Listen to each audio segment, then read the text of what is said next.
प्रधानमंत्री ने अहमदाबाद में केयन्स सेमीकॉन प्लांट का किया उद्घाटन। गांधीनगर के कोबा में सबका साथ सबका विकास के मंत्र को दोहराया। वोट बैंक की राजनीति पर कटाक्ष।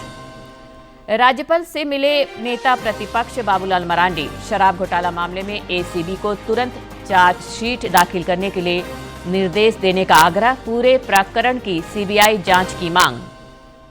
चालू वित्तीय वर्ष का आज आखिरी दिन। कोषागारों में विपत्र निपटाने की कवायद तेज। कल से देश में कई नए नियम होंगे प्रभावी। और रांची में अस्मिता महिला वॉलीबॉल लीग का समापन। बेड़ो वॉलीबॉल क्लब चैंपियन, रांची विश्वविद्यालय उप विजेता। आईपीएल में आज गुजरात और पंजाब की भिड़ंत।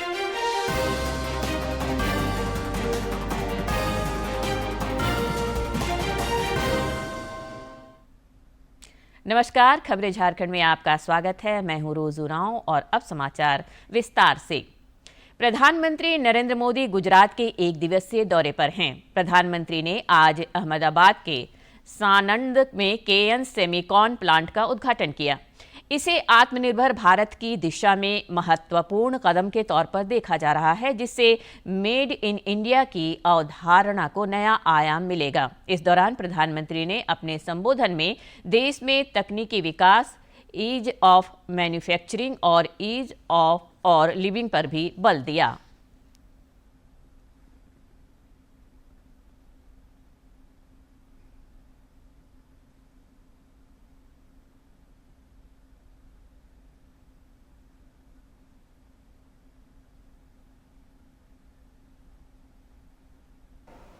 हमने स्पेस सेक्टर को प्राइवेट प्लेयर्स के लिए खोला है। इन स्पेस जैसी संस्थाएं बनाई हैं। इसका परिणाम आज दिख रहा है। स्पेस से जुड़े हमारे स्टार्टअप बहुत ही शानदार काम कर रहे हैं। इसी तरह हाल में ही हमने न्यूक्लियर सेक्टर में शांति बिल जैसे ऐतिहासिक फैसले लिए हैं। ये रिन्यूएबल एनर्जी मिक्स में न्यूक्लियर एनर्जी के हिस्से को बहुत अधिक बढ़ाने जा रहे हैं। ये हमारे एआई फ्यूचर के लिए भी बहुत जरूरी है। साथियों, भारत क्वांटम कंप्यूटिंग को भी एक स्ट्रेटेजिक एसेट मानकर मिशन मोड पर काम कर रहा है। ये भारत के डिजिटल फ्यूचर को सशक्त करने में बहुत बड़ी भूमिका निभाएगा। यानी भारत आज टेक्नोलॉजी के विकास और टेक्नोलॉजी के यूज दोनों ही मामलों में बहुत तेजी से काम कर रहा है। ये पूरी दुनिया के इन्वेस्टर्स के लिए बहुत बड़ा अवसर है। हम ease of doing business, ease of manufacturing, ease in logistics, इस पर भी निरंतर काम कर रहे हैं। इससे पहले प्रधानमंत्री ने गांधीनगर के कोबा तीर्थ में सम्राट संप्रति संग्रहालय का उद्घाटन किया।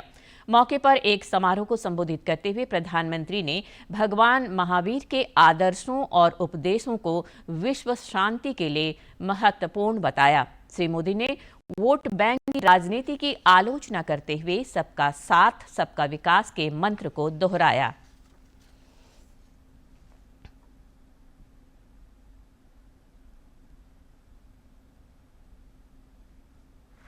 साथियों, मैं आज परम पूज्य आचार्य श्री कैलाश सागर सुरेश्वर जी महाराज साहब की स्मृति को भी वंदन करता हूं। उनके स्वप्न ने कोबा की इस धरती पर ज्ञान और श्रद्धा का यह महान केंद्र स्थापित किया है। कोबा तीर्थ की यह स्थली आध्यात्मिक शांति से ओतप्रोत है। जिस स्थान की ऊर्जा ऐसी अलौकिक हो, जिसमें इतने जैन मुनियों की, संतों की तपस्या जुड़ी हो, वहां सृजन और सेवा ये अपने आप प्रस्फुटित और संचालित होते हैं। मैं तो बरसों से देखता आया हूं कि कोबा तीर्थ में कैसे अध्ययन, साधना और संयम की सतत परंपरा चली आ रही है। यहां मूल्यों का संरक्षण होता है, संस्कारों को संबल मिलता है और ज्ञान का पोषण होता है। ये त्रिवेणी भारतीय सभ्यता का आधार है। इस त्रिवेणी को अविरल बनाए रखना ये हम सबका दायित्व है। साथियों, मुझे खुशी है कि हजारों वर्ष की भारतीय विरासत, जैन धर्म का समयातीत ज्ञान, हमारी धरोहरें और उनसे मिलने वाली प्रेरणाएं उन्हें आने वाली सदियों तक अमर बनाने के लिए, उन्हें नए और आधुनिक रूप में अगली पीढ़ी तक पहुंचाने के लिए हमारे संतों ने इस जैन हेरिटेज म्यूजियम की संकल्पना की। आज वो संकल्पना एक भव्य रूप में साकार हो रही है।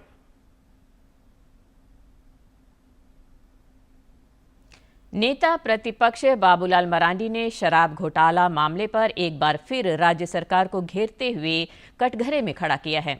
उन्होंने लोक भवन में राज्यपाल संतोष कुमार गंगवार से आज मुलाकात कर एसीबी को 750 करोड़ रुपए से अधिक शराब घोटाला मामले में तुरंत चार्जशीट दाखिल करने के लिए निर्देश देने का आग्रह किया।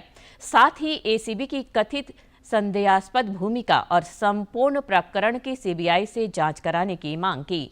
श्री मरांडी ने बाद में पत्रकारों से बातचीत करते हुए कहा कि चार्जशीट नहीं दाखिल होने की वजह से आरोपियों को डिफॉल्ट बेल मिला है। उन्होंने आरोप लगाया कि घोटाले में शामिल लोगों को बचाने और इस प्रकरण के नाम पर पैसा कमाने की साजिश रची गई है। एसीबी को क्या परेशानी है कि गिरफ्तारी 2021 मई 2020 मई 2025 को होता है, यानी कितना हो गया,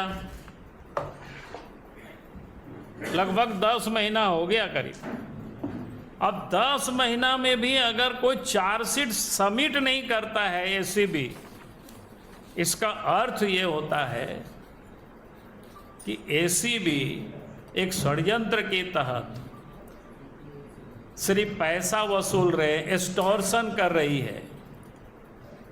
और इसीलिए मैंने राज्य के राज्यपाल से मांग की है कि आप एसीबी के डीजी को कहिए, सरकार को आप कहें कि वो चार्जशीट तुरंत सबमिट करे और पूरे मामलों की जांच सीबीआई से कराई जाए। कांग्रेस के प्रदेश प्रभारी के राजू ने कहा है कि पार्टी जनहित के मुद्दों को लेकर संवेदनशील है। रांची में आज पत्रकारों से बातचीत करते हुए श्री राजू ने कहा कि पेशा कानून के बेहतर क्रियान्वयन और ग्राम सभा को सशक्त बनाने के प्रयास हो रहे हैं। एक सवाल के जवाब में उन्होंने कहा कि पार्टी का प्रशिक्षण कार्यक्रम एक नियमित प्रक्रिया है। झामुमो महासचिव सुप्रियो भट्टाचार्य के बयान पर कांग्रेस के अन्य नेता इस दौरान बचाव की मुद्रा में नजर आए। मौके पर पार्टी के प्रदेश अध्यक्ष केशव महतो कमलेश और मंत्री राधा कृष्ण किशोर समेत अन्य नेता मौजूद रहे।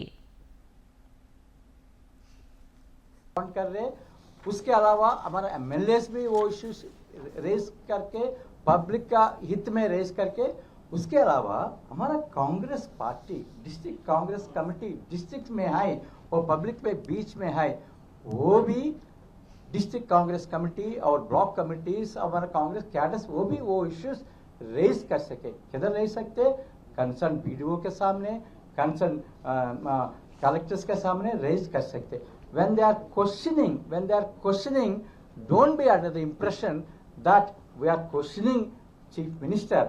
We are questioning that particular office bearer, that particular officer who has got some power to do but he has failed to do. आप आपको कल ट्रेनिंग में 4 घंटे मैं एक सब्जेक्ट पर सभी को ट्रेनिंग दिया। स्वास्थ्य मंत्री इरफान अंसारी ने कहा है कि राज्य में जल्द ही निजी अस्पतालों के लिए सरकार रेगुलेटरी फ्रेमवर्क लागू करेगी। नई व्यवस्था के तहत अस्पतालों में आईसीयू बेड चार्ज, सर्जरी और डायग्नोस्टिक सेवाओं की दरें सुनिश्चित की जाएगी ताकि कम खर्च पर मरीजों को बेहतर हेल्थ केयर मिल सके। उन्होंने रांची में एक कार्यक्रम के दौरान कहा कि राज्य सरकार स्वास्थ्य सेवाओं को सुदृढ़ बनाने और उचित दर पर मरीजों को गुणवत्तापूर्ण चिकित्सा सेवा उपलब्ध कराने के लिए कृत संकल्पित है। चालू वित्तीय वर्ष का आज आखिरी दिन है। कोषागारों में विपत्रों को निपटाने की कवायद तेज है। सरकार के लिए भी आज का दिन काफी अहम है। बजटीय आवंटन के जरिए विकास को नया आयाम देने में सरकार जुटी है। कल नए वित्तीय वर्ष से झारखंड समेत देश भर में कई नए नियम भी लागू हो रहे हैं। 5 लाख रुपए से अधिक का वाहन खरीदने पर देना होगा पैन कार्ड, और साथ ही साथ महंगे होटल बुक करने पर भी पैन देना होगा अब अनिवार्य। अगर संपत्ति लेन देन 20 लाख रुपए से ज्यादा का आपका होता है तो पैन देना होगा। और इसी के साथ ऑनलाइन पेमेंट के नियमों में भी 1 अप्रैल से बदलाव लागू होने जा रहा है, क्योंकि डिजिटल पेमेंट को और भी ज्यादा सुरक्षित बनाया जा रहा है आरबीआई के द्वारा। और अब सिर्फ ओटीपी से ही नहीं होगी डिजिटल पेमेंट, बल्कि डिजिटल पेमेंट पर 2 फैक्टर ऑथेंटिकेशन भी लागू हो जाएगा। पिन, पासवर्ड, बायोमेट्रिक्स और टोकन जैसे ऑप्शन होंगे शामिल। सुरक्षा की ये एक एक्स्ट्रा लेयर होगी। यूपीआई, नेट बैंकिंग और कार्ड पेमेंट होगी और भी ज्यादा सुरक्षित। नियम लागू ना करने पर बैंक होंगे जिम्मेदार। साइबर फ्रॉड के मामलों पर भी लगेगी लगाम। साथ ही डिजिटल पेमेंट अब होगी डबल सिक्योर, यानी कि ओटीपी का जो खेल होता था, सिर्फ ओटीपी मिला और आपका पैसा गायब, यहां पर 2 लेयर सुरक्षा लागू करने जा रहा है आरबीआई।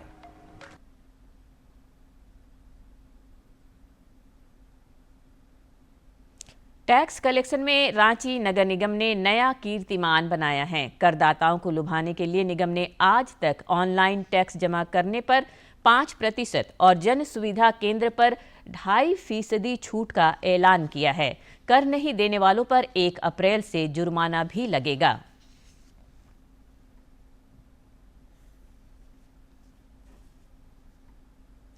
कल से जनगणना का पहला चरण शुरू हो रहा है, जो 30 सितंबर तक चलेगा। सुविधा के अनुसार राज्य अपनी 30 दिन की अवधि निर्धारित करेंगे। इस बार डिजिटल माध्यमों से 2 चरणों में डेटा संग्रह होगा। पहले चरण में घरों की सूचीबद्धता, निर्माण सामग्री, स्वामित्व, बुनियादी सुविधाओं जैसे डेटा जुटाए जाएंगे। जनगणना का दूसरा चरण अगले वर्ष फरवरी में होगा, जिसमें आबादी, जाति, धर्म, शिक्षा और रोजगार जैसी चीजों की गणना होगी। राज्य में विकास गतिविधियों को तेज करने के लिए केंद्र सरकार पर्याप्त मदद दे रही है। केंद्रीय जल शक्ति मंत्रालय के पेयजल और स्वच्छता विभाग ने 15वें वित्त आयोग के तहत झारखंड के लिए 410 करोड़ रुपए से अधिक की टाइड जारी की है। इस राशि का उपयोग गांवों में स्वच्छता और पेयजल की उपलब्धता बढ़ाने के लिए किया जाएगा। देश को नक्सलवाद से मुक्त करने का लक्ष्य सामूहिकता से, ताकत से हासिल कर लिया गया है। केंद्रीय गृह मंत्री अमित शाह ने लोकसभा में कल एक चर्चा का जवाब देते हुए इस आशय की घोषणा की। कांग्रेस पर उन्होंने नक्सलवाद को बढ़ावा देने का भी आरोप लगाया। नक्सल मुक्त भारत डेडलाइन से पहले संसद में गूंज। हमने लक्ष्य किया था कि 31 मार्च को नक्सल मुक्त करेंगे। मैं पूरी व्यवस्था होने के बाद देश को भी सूचित करूंगा, मगर मैं ऐसा बोल सकता हूं, धड़ल्ले से बोल सकता हूं कि हम नक्सल मुक्त हो गए हैं। ऐसा कहने में कोई तकलीफ नहीं। नक्सल मुक्त भारत, एक लक्ष्य, एक संकल्प और एक डेडलाइन 31 मार्च। इस डेडलाइन के खत्म होने से ठीक एक दिन पहले संसद में इस मुद्दे पर जबरदस्त चर्चा हुई।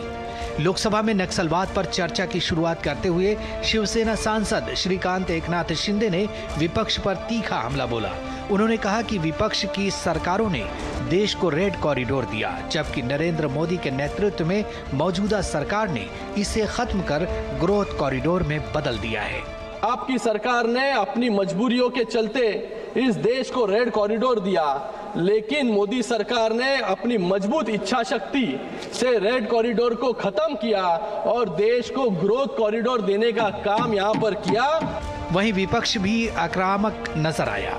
संसद में आरजेडी के सांसद अभय कुमार सिन्हा ने परिस्थितियों का हवाला दिया, तो आजमगढ़ से सपा सांसद धर्मेंद्र यादव ने जवानों की शहादत की बात की। नक्सली कोई जन्म से पैदा नहीं होता है, उसे परिस्थितियां बनाती है महोदय। निश्चित तौर पर नक्सलवाद देश की बहुत गंभीर समस्या है और इस गंभीर समस्या में हमारे हजारों जवानों ने अपनी कुर्बानियां दी। लाल आतंक की परछाई हटी, बस्तर विकसित हुआ। वामपंथी उग्रवाद से देश को मुक्त कराने के प्रयास पर लोकसभा में चर्चा पर गृह मंत्री अमित शाह ने जवाब देते हुए बताया कि बस्तर से आज नक्सलवाद करीब समाप्त है। बस्तर से नक्सलवाद लगभग समाप्त हो चुका। लाल आतंक का परछाई वहां बना था, इसलिए विकास नहीं पहुंचा था। आज परछाई हट गई है और बस्तर विकसित हो रहा है। बस्तर में विकास। कांग्रेस पर निशाना साधते हुए अमित शाह ने कहा कि कांग्रेस से पूछना चाहता हूं कि आदिवासी आखिर इन 70 सालों में विकास की मुहिम से कैसे बच गए। मैं इतना ही पूछना चाहता हूं, नक्सलवाद की जो लोग यहां पर वकीलात कर रहे हैं उनको, कि ये 70 से अब तक क्यों नहीं मिला। यानी सफलता सिर्फ रणनीति से नहीं मिली, बल्कि इसके लिए समग्र एक्शन प्लान लागू किया गया। एक तरफ सुरक्षा बलों की सख्ती, तो दूसरी तरफ गांव-गांव तक पहुंचती सड़क, स्कूल, बिजली और इंटरनेट। इसके साथ ही नक्सल प्रभावित इलाकों में विकास और सरकारी योजनाओं को लागू करना इस जंग में सबसे बड़ा हथियार बना। नतीजा ये हुआ कि ताबड़तोड़ एक्शन से कई बड़े नक्सली कमांडर ढेर हुए और कईयों ने आत्मसमर्पण किया। छत्तीसगढ़, झारखंड और उड़ीसा जैसे नक्सल प्रभावित इलाकों में बदलाव की तस्वीर पेश की है। शैलेंद्र मिश्र की रिपोर्ट, डीडी न्यूज। केंद्र सरकार के प्रधानमंत्री जन आरोग्य योजना आयुष्मान भारत आज लाखों जरूरतमंदों के लिए उम्मीद की किरण बन चुकी है। महंगे इलाज और जटिल सर्जरी जहां कभी आम लोगों की पहुंच से बाहर थे, वहीं अब इस योजना के जरिए मुफ्त में इलाज संभव हो रहा है।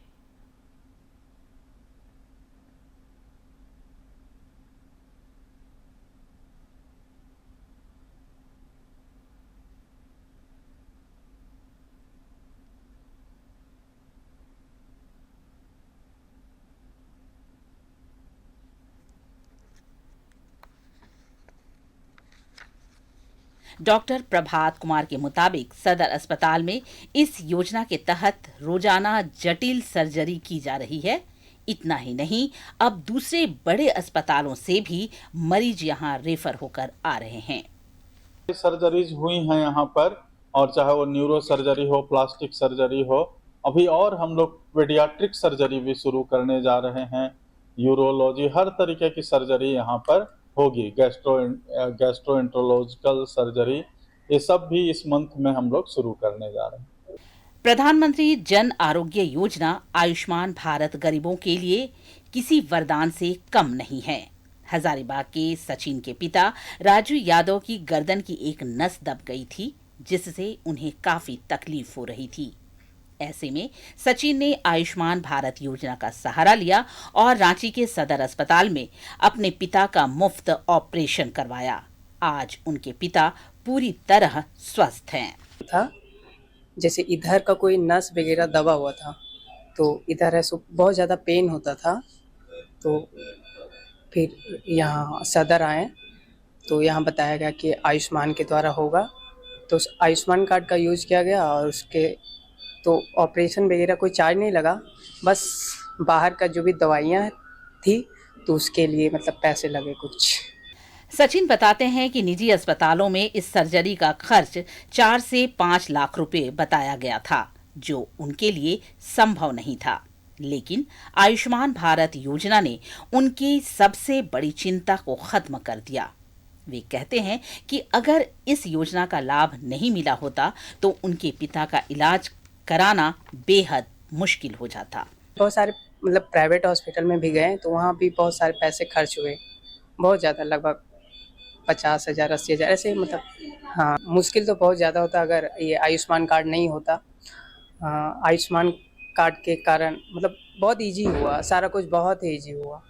और ये हॉस्पिटल भी बहुत अच्छा है, साफ़ सुथरा बहुत अच्छा रहता है ये। हाँ जो मतलब अगर आयुष्मान कार्ड नहीं होता तो इतने ज़्यादा पैसे जो 3 से 4 लाख होता वो जुटाना भी मुश्किल था और ऑपरेशन मतलब ना ही करवा पाते। प्रधानमंत्री जन आरोग्य योजना स्वास्थ्य के क्षेत्र में एक क्रांतिकारी पहल बनकर उभरी है, जिसने रक्षा राज्य मंत्री सह रांची सांसद संजय सेठ ने नक्सलवाद से निपटने में प्रधानमंत्री नरेंद्र मोदी के मार्गदर्शन और केंद्रीय गृह मंत्री अमित शाह के नेतृत्व की सराहना की है। जनता से प्रधानमंत्री नरेंद्र मोदी जी ने जो जो वायदा किया है, एक एक वायदा पूरा किया। और जो ये वायदा था प्रधानमंत्री नरेंद्र मोदी जी का, हमारे गृह मंत्री अमित शाह जी का, कि 31 मार्च के पहले नक्सलवाद को पूरी तरह समाप्त कर दिया जाएगा। और आज स्थिति हम देख रहे हैं। हम तो झारखंड से आते हैं, हमने वो भी समय देखा था कांग्रेस पार्टी के रिजिम में, जहां लोहरदगा में एसपी की हत्या हुई, एक सांसद की हत्या हुई, एक विधायक की हत्या हुई, दुमका के अंदर संथाल में एक एसपी की हत्या हुई। और हालात इतने खराब होते थे कि रांची से डाल्टनगंज जाना हो 5 बजे सारी सड़कें बंद हो जाती थी। भगवान बिरसा मुंडा की जन्मस्थली खूंटी उलियातू रांची बमुश्किल 40 किलोमीटर होता था। शाम के बाद जा नहीं सकते थे, सिमडेगा जा नहीं सकते थे, अमड़ापाड़ा साहिबगंज कहीं नहीं जा सकते थे।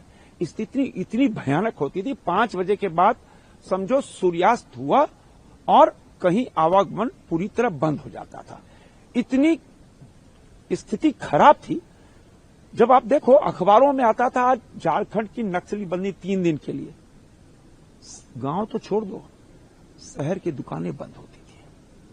और यह प्रधानमंत्री नरेंद्र मोदी जी का और गृह मंत्री जी का आभार है कि आज झारखंड सहित पूरे देश के अंदर नक्सलवाद अंतिम सांसें ले चुका है।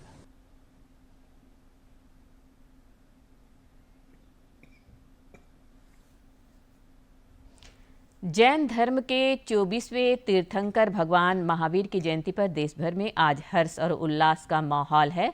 भगवान महावीर के 5 महाव्रत के सिद्धांत आज भी प्रासंगिक हैं।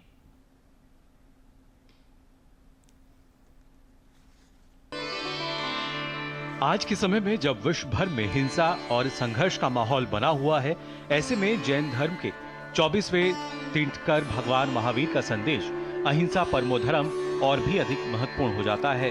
आज से करीब 2500 वर्ष पूर्व पूरी दुनिया को मानवता और अहिंसा का पाठ सिखाने वाले भगवान महावीर की आज जयंती है, जो हिंदू पंचांग के अनुसार चैत्र मास के शुक्ल पक्ष की त्रयोदशी तिथि को मनाई जाती है। ऐतिहासिक परंपराओं के अनुसार भगवान महावीर का जन्म 599 ईसा पूर्व में वैशाली गणराज्य के निकट कुंडल ग्राम में हुआ था। वर्धमान नाम से जन्मे महावीर ने 30 वर्ष की आयु में राजसी जीवन त्याग कर कठोर तप और साधना का मार्ग अपनाया और लगभग 12 वर्षों की कठिन साधना के बाद उन्हें केवल्य यानी ज्ञान की प्राप्ति हुई। केवल्य एक ऐसी अवस्था है जिसमें आत्मा पूर्ण ज्ञान और बोध को प्राप्त करती है। उस दौर में जब समाज में कर्मकांड, असमानता और वैचारिक जड़ता बढ़ रही थी, भगवान महावीर ने इनसे मुक्ति के लिए जैन धर्म स्थापित किया, जो एक स्वतंत्र और तर्क प्रधान दार्शनिक परंपरा के रूप में सामने आया। जैन दर्शन का मूल आधार अहिंसा है, लेकिन यह केवल शारीरिक हिंसा से बचने तक सीमित नहीं, बल्कि मनसा, वाचा, कर्मणा यानी तीनों स्तर पर अहिंसा का पालन आवश्यक माना गया है। भगवान महावीर द्वारा स्थापित 5 महाव्रत अहिंसा, सत्य। रांची में अस्मिता वॉलीबॉल लीग का कल समापन हो गया। स्पोर्ट्स अथॉरिटी ऑफ इंडिया और वॉलीबॉल फेडरेशन ऑफ इंडिया की पहल पर आयोजित इस प्रतियोगिता में विभिन्न टीमों ने अपना दम दिखाया। बेड़ो वॉलीबॉल क्लब ने खिताब जीता, वहीं रांची विश्वविद्यालय की टीम उप विजेता रही। समापन समारोह के अवसर पर खिलाड़ियों को उत्कृष्ट प्रदर्शन के लिए सम्मानित किया गया।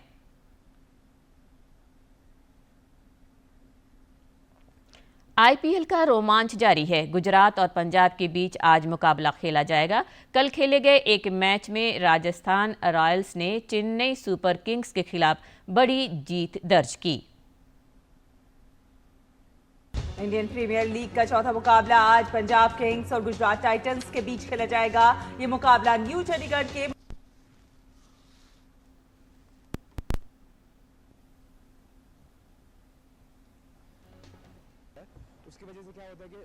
अंत में मुख्य समाचार एक बार फिर।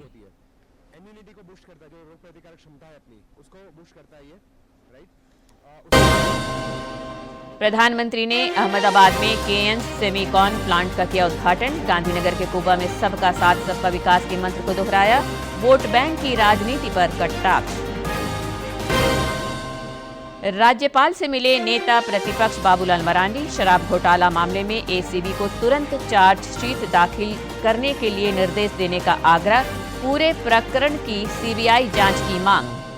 चालू वित्तीय वर्ष का आज आखिरी दिन। कोषागारों में विपत्र निपटाने की कवायद तेज। कल से देश में कई नए नियम होंगे प्रभावी।